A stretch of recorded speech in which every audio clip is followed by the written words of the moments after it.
My dear friend, this is your birthday. That was Julian time.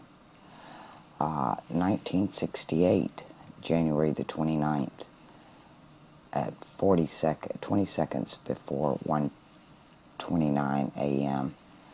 And we are shooting from Atlanta, down here in the left-hand corner. So this is your time, your date, and your sun is clearly in Capricorn. You're in the heart of the goat. So you can hang on to you're not an Aquarian, you are definitely a Capricorn. I'm going to move this date over. I'm going to remove the date because it's in the way, since we've got that established, because Venus is sitting over here at the top of the bow of the archer. Your Venus is in Sagittarius clearly, which is also the sign of the laurel leaf. Mercury is in Aquarius. Mars is in Aquarius. Let's see if I can get this to cooperate with me. It's not the easiest program in the world to run, and I'm limited to 15 minutes. Your Saturn is in Pisces. No way around that one. It's just clearly in Pisces. Let's look them up this way because it's hard for me to drag on this screen. I'm having trouble with my video card again, my graphics card. Let's go to Jupiter. Jupiter is in Leo. Very exalted place for Jupiter to be, in the heart of the lion. So your sun is in the heart of the goat, and your Jupiter is in the heart of the lion. We clearly see Uranus over here in Virgo. See that? Let's go find, who are we missing here? Let's go to Neptune.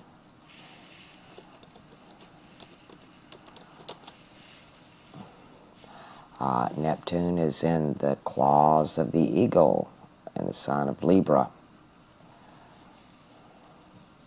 Weighed in the balances. This thing's lagging really bad on me. Let's go to Pluto. Your Pluto's in Virgo, girl. You're in that generation, that changing point. I refer you to Jeffrey Wolf Green's Virgo and Pluto in Virgo. And it's also there with Uranus. So you have a Uranus, Pluto, and Virgo. And so you're part of what they call the game changer generation. Okay, I do believe we've covered the planets. We did, Venus, Mercury, Mars, Saturn, Jupiter, Uranus, Neptune, and Pluto. So let's find out where your moon is. And I know you're smart enough to look all this up. Aha. You have a day moon. You have an egg moon almost eclipsing the sun. It doesn't get any more ironic than that. Let's zoom in on it. And see what it, yeah. I mean, really? Really? And you're in the knee of the goat. And that's ironic because in the human body, Capricorn represents the knee. You are definitely, I already know your personality, and this is so dead on. Look at that. Just a few more minutes and you would have been in a position to where you would have been in an eclipse. I would imagine it's going under the sun, not across the sun, but still in that direct conjunction. And it's so close at this point it's considered combust anyway.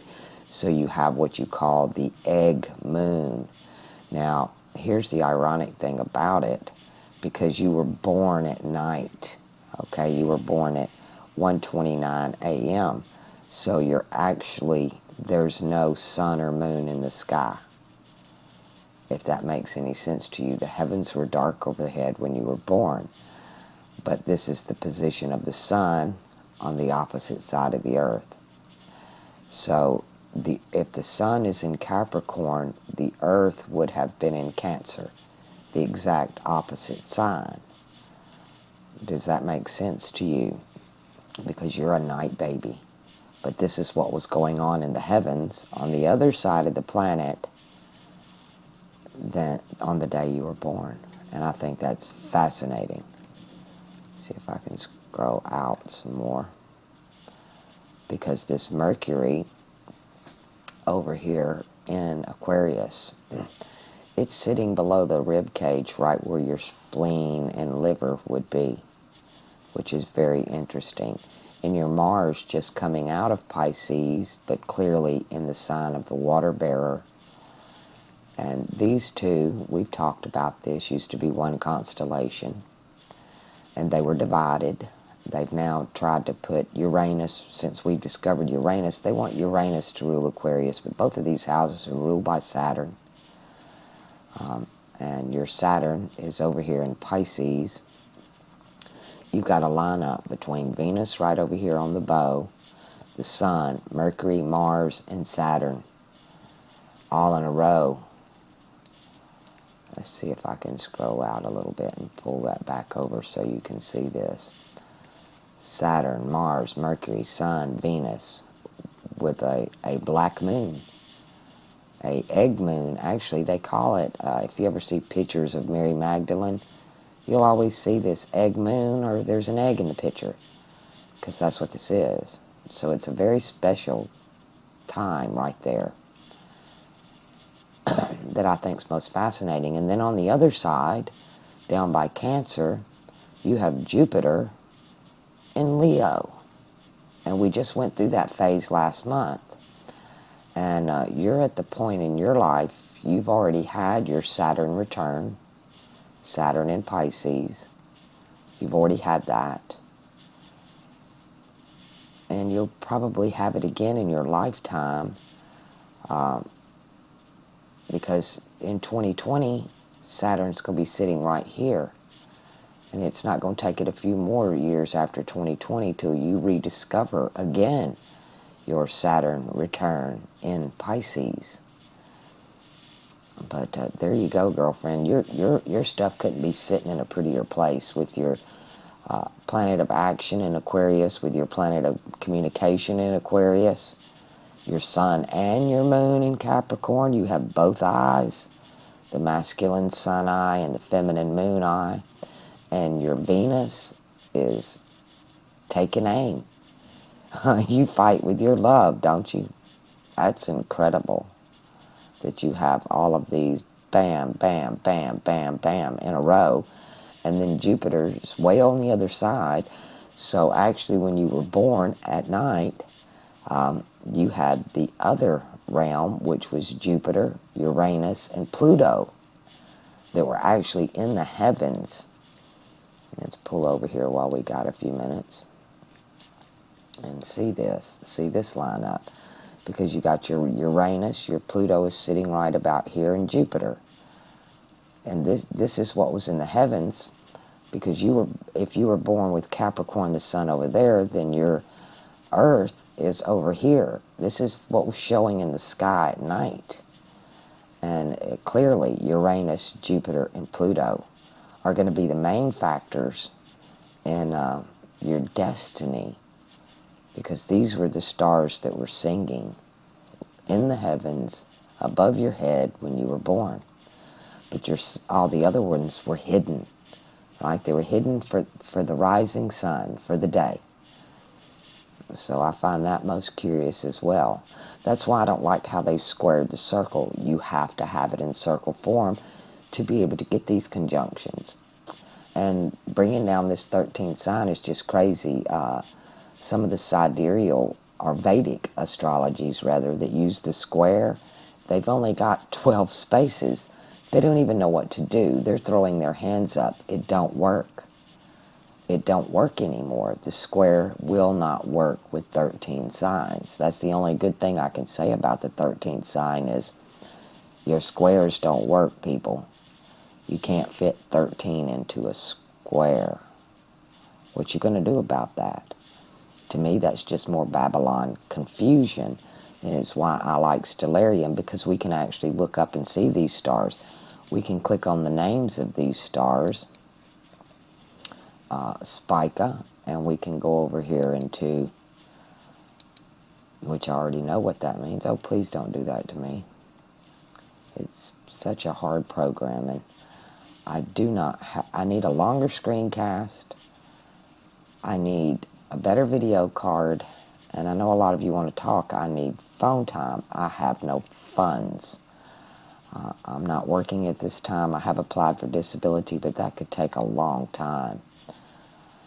So I am just at the mercy of my friends and the government, unfortunately. Let's go into Arabic here. And of course, Spica is the undefended one. And I suggest you all get this and go do these stars that are surrounding you, and you'll know more of what they mean. And that helps us when we come over here and do Ophiuchus and what's really going on. Because in this one, your Venus, this is beautiful, your Venus is dead in the Milky Way galaxy. So literally, the heavens birthed love when you were born. This is the birth canal of the heavens. This is the Vesica Pisces in the heavens. It's where the two circles come together. It's the winter solstice. And it's absolutely beautiful in your chart. But this is Ophiuchus here. He's the snake charmer. He wasn't supposed to be here. This is very old. Now, when the sun and the moon go through the sky, just like we have retrograde, it snakes up and down. It wobbles. So it hasn't always been in the same place. The zodiac moves, and they've locked these boxes. They've locked the shifts. They've locked the houses. And it's supposed to be septem turning. The circle constantly turns. Wheel in the sky keep on turning. And we're stuck in this locked box. So I want to show you where the stars really are to really help you. And you can clearly see that sun in the throat of the goat. That is just, you don't get any more in the throat of the goat. You speak, your Mercury is in Aquarius, but you speak with the power of the sun. And your words that come out the mouth of the goat are as the moon in the day. And if that ain't beautiful, I don't know what is. I knew I liked you. That's my wolf pack. They call us dogs.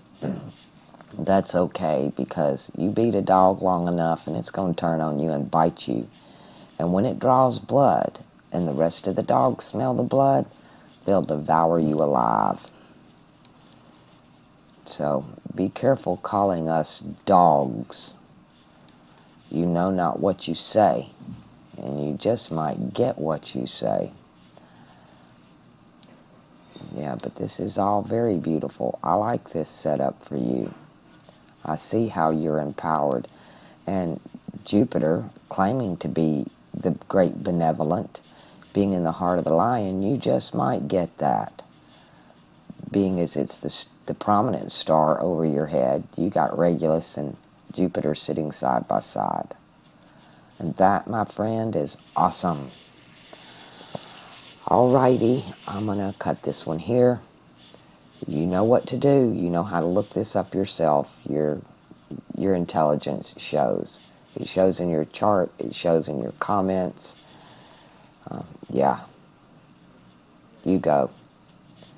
You're on the right path. You're definitely, I see you here when I look at this.